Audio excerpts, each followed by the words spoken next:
ನೋಡಿ, ಸದನದಲ್ಲೂ ಕೂಡ ಇವತ್ತು ಘೋಷಣೆಯ ವಿಚಾರ ದೊಡ್ಡ ಮಟ್ಟದ ಘರ್ಷಣೆಗೆ ಕಾರಣ ಆಗಿರೋದು. ಸಿಎಂ ಸಿದ್ದರಾಮಯ್ಯನವರು ಅದೇ ವಿಚಾರಕ್ಕೆ ಸಂಬಂಧಪಟ್ಟಂತೆ ಉತ್ತರ ಕೊಡ್ತಾ ಇದ್ರು. ವಿಪಕ್ಷಗಳು ಅದಕ್ಕೆ ಅಡ್ಡಿಪಡಿಸಿ ಪ್ರತಿಭಟನೆಗೆ ಮುಂದಾಗಿದ್ದನ್ನ ಕೂಡ ನಾವು ಗಮನಿಸಿದ್ವಿ. ಸದನದ ಬಾವಿಗಿಳಿದು ವಿಪಕ್ಷಗಳು ದೊಡ್ಡ ಮಟ್ಟದ ಪ್ರತಿಭಟನೆಗೆ ಇವತ್ತು ಕೂಡ ಸದನದಲ್ಲಿ ಮುಂದಾಗಿರೋದನ್ನ ನಾವು ನೋಡ್ತಾ ಇದ್ವಿ. ಗದ್ದಲಕ್ಕೆ ಕೇರ್ ಮಾಡಿಲ್ಲ. ಸಿಎಂ ಸಿದ್ದರಾಮಯ್ಯನವರು ನಿರಂತರವಾಗಿ ಉತ್ತರ ಕೊಡೋದಕ್ಕೆ ಮುಂದಾದ್ರು. ಬಜೆಟ್ ಬಗ್ಗೆ ಉತ್ತರ ನೀಡುತ್ತಿದ್ದಾರೆ ಸಿಎಂ ಸಿದ್ದರಾಮಯ್ಯನವರು. ಸದನದಲ್ಲಿ ವಿಪಕ್ಷಗಳು ಅಡ್ಡಿ ಮಾಡೋದಕ್ಕೆ ಪ್ರಯತ್ನ ಪಟ್ಟರು, ಧಿಕ್ಕಾರ ಕೂಗಿದ್ರು, ಸದನದ ಬಾವಿಗಿಳಿದು ಪ್ರತಿಭಟನೆಗೆ ಮುಂದಾದ್ರು. ಇದ್ಯಾವುದಕ್ಕೂ ಕೂಡ ಕೇರ್ ಮಾಡಿಲ್ಲ ಸಿಎಂ ಸಿದ್ದರಾಮಯ್ಯನವರು. ಬಜೆಟ್ ವಿಚಾರಕ್ಕೆ ಸಂಬಂಧಪಟ್ಟಂತೆ ಉತ್ತರ ಕೊಡೋದಕ್ಕೆ ಮುಂದಾಗಿದ್ದಾರೆ. ವಿಪಕ್ಷಗಳಿಗೆ ಅತಿ ದೊಡ್ಡ ಅಸ್ತ್ರ. ಈ ವರ್ಷನೂ ಕೂಡ ಖರ್ಚು ಮಾಡಿ ಮುಂದಿನ ವರ್ಷಕ್ಕೂ ಕೂಡ ಹಣ ಇಟ್ಟಿದ್ದೀವಿ. ಕರ್ನಾಟಕದಲ್ಲಿ ಆಶೀರ್ವಾದನೇ ಸಿಕ್ಕಿಲ್ಲ. 2018ರಲ್ಲಿ ಕೂಡ 100 ಸ್ಥಾನಗಳನ್ನು ಮಾತ್ರ ಗೆದ್ದದ್ದು ಇವರು. 100 ಸ್ಥಾನಗಳನ್ನು ಗೆದ್ದದ್ದು. 17 ಜನರನ್ನ ಆಪರೇಷನ್ ಕಮಲದ ಮೂಲಕ ದುಡ್ಡು ಕೊಟ್ಟು ಕೊಂಡ್ಕೊಂಡು ಸರ್ಕಾರ ಮಾಡಿದ್ರು ಇವರು. ಮಾನ್ಯ ಅಧ್ಯಕ್ಷರೇ, ಇವ್ರು ಯಾವತ್ತಾರು ಜನರ ಆಶೀರ್ವಾದ ಸಿಕ್ಕಿದೆಯಾ ಕರ್ನಾಟಕದಲ್ಲಿ? 2 ಬಾರಿ ಅಧಿಕಾರಕ್ಕೆ ಬಂದಿದ್ರು ಕೂಡ ಹಿಂಬಾಗಲಿನಿಂದ ಬಂದಿರದೆ ಹೊರತು ಮುಂಬಾಗಲಿನಿಂದ ಇವರು ಬರಲೇ ಇಲ್ಲ. ಕಳೆದ ಸರ್ಕಾರ ಮಂಡಿಸಿದಂತ ಬಜೆಟ್ 23-24/7/2023 ಮಂಡಿಸಿದಂತ ಬಜೆಟ್ 3,09,182 ಕೋಟಿ. 3,09,182 ಕೋಟಿ. ಇದು ನಾನು ಮುಂದಿನ ವರ್ಷ ಬಜೆಟ್ ಮಂಡಿಸಿದ್ದೀನಲ್ಲ, ಅದಕ್ಕೆ 62,200 ಕೋಟಿ ಹೆಚ್ಚು. ಅವರು ಮಂಡಿಸಿದ್ದಕ್ಕಿಂತ 62,200 ಕೋಟಿ ಹೆಚ್ಚು ಬಜೆಟ್ ಗಾತ್ರ ಹೆಚ್ಚಾಗಿದೆ. ಜನರ ಅಭಿವೃದ್ಧಿ ಕೆಲಸಗಳು ಮಾಡದೇ ಹೋದ್ರೆ, ರಾಜ್ಯದ ಅಭಿವೃದ್ಧಿ ಕೆಲಸಗಳು ಮಾಡದೇ ಹೋದ್ರೆ ಇಷ್ಟೊಂದು ದೊಡ್ಡ ಗಾತ್ರದ ಬಜೆಟ್ ಅನ್ನು ಮಂಡಿಸ್ಲಿಕ್ಕೆ ಸಾಧ್ಯ ಆಯ್ತಿತ್ತ ಮಾನ್ಯ ಅಧ್ಯಕ್ಷರೇ? ಸಾಧ್ಯ ಆಯ್ತಾ ಇರಲಿಲ್ಲ. 62,200 ಕೋಟಿ. ಆಮೇಲೆ ನಾನು ಮಂಡಿಸಿದ್ದೆ ಜುಲೈನಲ್ಲಿ ಒಂದು ಬಜೆಟ್ ಮಂಡಿಸಿದ್ದೆ. ಜುಲೈನಲ್ಲಿ ಮಂಡಿಸಿದಂತ ಬಜೆಟ್ 3,07,000 ಜುಲೈನಲ್ಲಿ 7th ಜುಲೈನಲ್ಲಿ ನಾನು ಮಂಡಿಸಿದ್ದೆ ಬಜೆಟ್. ನಾವು ಅಧಿಕಾರಕ್ಕೆ ಬಂದದ್ದು ಮೇ 20ನೇ ತಾರೀಕು. ನಾನು ಮಂಡಿಸಿದ್ದು ಬಜೆಟ್ ಅನ್ನ 7 ಜುಲೈ 2023. ಆ ಬಜೆಟ್ ನಾನು ಮಂಡಿಸಿದ್ದದ್ದು 3,27,774 ಕೋಟಿ.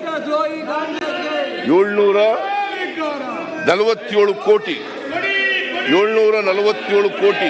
3,27,747 ಕೋಟಿ.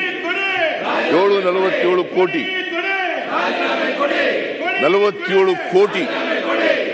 ಅದು ಆ ಬಜೆಟ್ಗೆ ಈ ಬಜೆಟ್ ಗಾತ್ರಕ್ಕೆ ಹೋಲಿಕೆ ಮಾಡಿದಾಗ ಮಾನ್ಯ ಅಧ್ಯಕ್ಷರೇ 43,636.18 ಕೋಟಿ ಜಾಸ್ತಿ. 43,636.18 ಕೋಟಿ ಹೆಚ್ಚು. ಆಮೇಲೆ ಮಾನ್ಯ ಅಧ್ಯಕ್ಷರೇ, ಜಿಡಿಪಿ 23-24ರಲ್ಲಿ ಅವತ್ತು ಬಜೆಟ್ ಮಂಡಿಸಿದಾಗ 23-24ರಲ್ಲಿ 25,67,340 ಕೋಟಿ. 25,67,340 ಕೋಟಿ ಜಿಡಿಪಿ ಈ ವರ್ಷ ಇದ್ದದ್ದು. 23-24ರಲ್ಲಿ ಇದ್ದಂತ ಜಿಡಿಪಿ ಮುಂದಿನ ವರ್ಷಕ್ಕೆ 24-25ಕ್ಕೆ ಮಾನ್ಯ ಅಧ್ಯಕ್ಷರ ಜಿಡಿಪಿ ಎಷ್ಟಾಗ್ತದೆ ಅಂತಂದ್ರೆ 28,09,063 ಕೋಟಿ. 28,09,063 ಕೋಟಿ. ಆದರೆ 2,41,723 ಕೋಟಿ ಹೆಚ್ಚು. 2,41,723 ಕೋಟಿ ಹೆಚ್ಚು. ಸೊ GDPನೂ ಕೂಡ ಬೆಳವಣಿಗೆ ಆಗಿದೆ, ಬಜೆಟ್ ಗಾತ್ರನೂ ಕೂಡ ಬೆಳವಣಿಗೆ ಆಗಿದೆ. 23-24ನೇ ವರ್ಷದಲ್ಲಿ ಏನೂ ಅಭಿವೃದ್ಧಿ ಮಾಡಿಲ್ಲ ಅಂತಕ್ಕಂಥ ಹೇಳ್ತಕ್ಕಂಥ ಮಾತುಗಳಿದಾವಲ್ಲ, ಬರೀ ಸುಳ್ಳು. ವಿರೋಧ ಪಕ್ಷದವರು ಮಾಡಿರ್ತಕ್ಕಂಥ ಆಪಾದನೆ ಯಾವುದೇ ತಿರುಳಿಲ್ಲ. ಅದರಿಂದ ನಾವು ಅಭಿವೃದ್ಧಿ ಕೆಲಸಗಳನ್ನು ಕೂಡ ಮಾಡಿದ್ದೀವಿ. ಇವತ್ತು ಮಾನ್ಯ ಅಧ್ಯಕ್ಷರೇ ಕಲ್ಯಾಣ ಗ್ಯಾರಂಟಿ ಯೋಜನೆಗಳು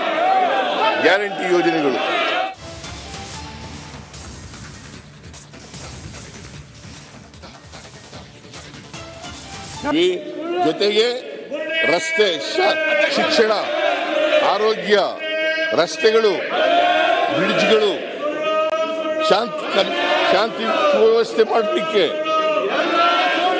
ಇವೆಲ್ಲಕ್ಕೂ ಕೂಡ ಎಲ್ಲ ಅಭಿವೃದ್ಧಿ ಕೆಲಸಗಳಲ್ಲಿ ಕೂಡ ಮಕ್ಕಳು, ಯಜಮಾನರು, ವಯಸ್ಸಾದವರು ಇವೆಲ್ಲರಿಗೂ ಕೂಡ ನೋಡ್ಕೊಳ್ತಕ್ಕಂಥ ಕೆಲಸವನ್ನು ಮಾಡ್ತಾ ಇದ್ದಾರೆ. ಮಾನ್ಯ ಸಭಾಧ್ಯಕ್ಷರೇ, ಇವ್ರ ಕಾಲದಲ್ಲಿ ಏನೂ ಅಭಿವೃದ್ಧಿ ಮಾಡಲಿಲ್ಲ, ಬರೀ ಲೂಟಿ ಹೊಡೆಯೋದಷ್ಟೇ, ಏನೂ ಅಭಿವೃದ್ಧಿ ಮಾಡಲಿಲ್ಲ.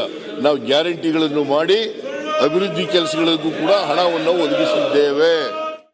ಈ ಬಗ್ಗೆ ಮತ್ತಷ್ಟು ಡೀಟೇಲ್ಸ್ ಅನ್ನ ಕೊಡ್ತಾ ಹೋಗ್ತಾರೆ ನಮ್ಮ ಪ್ರತಿನಿಧಿ ಸತೀಶ್, ನೇರ ಸಂಪರ್ಕದಲ್ಲಿ ಜಾಯಿನ್ ಆಗ್ತಿದ್ದಾರೆ. ಸತೀಶ್, ಒಂದ್ ಕಡೆ ಪಾಕಿಸ್ತಾನದ ಪರ ಘೋಷಣೆ ಕೂಗಿದ್ದಾರೆ ಅನ್ನೋ ಆರೋಪಕ್ಕೆ ಸಂಬಂಧಪಟ್ಟಂತೆ ವಿಪಕ್ಷಗಳೇ ಅದನ್ನೇ ಅಸ್ತ್ರ ಮಾಡಿಕೊಂಡು ಸದನದಲ್ಲಿ ಹೋರಾಟ, ಪ್ರತಿಭಟನೆಗಳು, ಗದ್ದಲಕ್ಕೆ ಕಾರಣ ಆಗ್ತಾ ಇರೋದನ್ನ ಗಮನಿಸ್ತಾ ಇದೀವಿ. ಇವತ್ತು ಎಕ್ಸಾಕ್ಟ್ಲಿ ಸದನದಲ್ಲಿ ಏನೆಲ್ಲ ಆಯ್ತು ಮಾಹಿತಿ ಕೊಡ್ತಾ ಹೋಗೋದಾದ್ರೆ?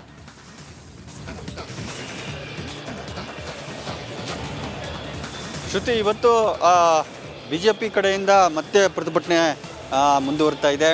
ನಿನ್ನೆ ಸದನ ಆರಂಭ ಆದ ತಕ್ಷಣ ಈ ವಿಚಾರವನ್ನು ಎತ್ತಿದ್ರು. ಪಾಕ್ ಪರ ಘೋಷಣೆ ಕೂಗಿದ್ದಾರೆ ಅನ್ನೋ ಒಂದು ಆರೋಪವನ್ನು ಇಟ್ಕೊಂಡು ಬಿಜೆಪಿ ಪ್ರತಿಭಟನೆ ಮಾಡಿತ್ತು. ಇವತ್ತು ಕೂಡ ಸದನ ಆರಂಭ ಆಗ್ತಾ ಇದ್ದಂಗೆ ಬಿಜೆಪಿಯ ಎಲ್ಲ ಸದಸ್ಯರು, ವಿಪಕ್ಷ ನಾಯಕ ಅಶೋಕ್ ಸೇರಿದಂತೆ ಹಲವು ಶಾಸಕರು ಪ್ರತಿಭಟನೆಯಲ್ಲಿ ಪಾಲ್ಗೊಂಡರು. ಸದನದ ಬಾವಿಗಿಳಿದು ಪ್ರತಿಭಟನೆಯನ್ನು ಮಾಡಿದ್ರು. ಸರ್ಕಾರದ ವಿರುದ್ಧ ಧಿಕ್ಕಾರವನ್ನು ಕೂಗಿದ್ರು. ಘಟನೆ ಆಗಿ 24 ಗಂಟೆ ಆದರೂ ಕೂಡ ಇನ್ನೂ ಆರೋಪಿಯನ್ನು ಬಂಧಿಸಿಲ್ಲ. ಸರ್ಕಾರ ಮೀನಮೇಷ ಎಣಿಸ್ತಾ ಇದೆ ಅನ್ನೋ ಒಂದು ಆರೋಪವನ್ನು ಮಾಡಿದರು. ಸರ್ಕಾರದ ವಿರುದ್ಧ ವಾಗ್ದಾಳಿಯನ್ನು ಮಾಡಿದರು. CM ಇದಕ್ಕೆ ಉತ್ತರವನ್ನು ಕೊಡಲಿಕ್ಕೆ ಮುಂದಾದರು. ಈಗಾಗಲೇ ಪ್ರಕರಣ ದಾಖಲಿಸಿದ್ದೇವೆ, FSL ವರದಿಗೆ ಕಳಿಸಿದ್ದೀವಿ, ವರದಿ ಬಂದ ನಂತರ ಸೂಕ್ತ ಕ್ರಮ ಕೈಗೊಳ್ತೀವಿ. ಒಂದು ವೇಳೆ ಅವರು ಪಾಕ್ ಪರ ಘೋಷಣೆ ಕೂಗಿದ್ರೆ ಯಾರನ್ನೂ ರಕ್ಷಿಸುವ ಒಂದು ಕೆಲಸ ಮಾಡೋದಿಲ್ಲ, ಅವ್ರ ವಿರುದ್ಧ ಕಠಿಣ ಕ್ರಮ ಕೈಗೊಳ್ತೀವಿ ಅನ್ನೋ CM ಉತ್ತರ ಕೊಟ್ಟರು. ಆದರೂ ಕೂಡ ಬಿಜೆಪಿ ನಾಯಕರು ಅದಕ್ಕೆ ಒಪ್ತಾ ಇಲ್ಲ. ಹೀಗಾಗಿಯೇ ಪ್ರತಿಭಟನೆಯನ್ನು ಮುಂದುವರಿಸಿದ್ರು.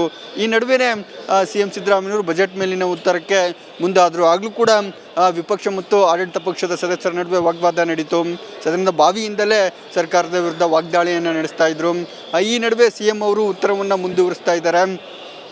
ಇಲ್ಲಿ ಪ್ರಮುಖವಾಗಿ ಇರುವಂಥ ಅಂಶ ಬಿಜೆಪಿಯ ವಾದ, ಈ ಪ್ರಕರಣವನ್ನು ಸರ್ಕಾರ ನಿರ್ಲಕ್ಷ್ಯ ಮಾಡ್ತಾ ಇದೆ, ಸೂಕ್ತ ಕ್ರಮ ಕೈಗೊಳ್ತಾ ಇಲ್ಲ ಅನ್ನೋದು ಬಿಜೆಪಿಯ ವಾದ. ಆದರೆ CM ಅವರು ಈಗಾಗಲೇ ಉತ್ತರ ಕೊಟ್ಟರು ಕೂಡ ಅದು ಬಿಜೆಪಿ ಸಮಾಧಾನಗೊಳ್ತಾ ಇಲ್ಲ. ಹೀಗಾಗಿಯೇ ಪಟ್ಟು ಹಿಡಿದಿದ್ದಾರೆ.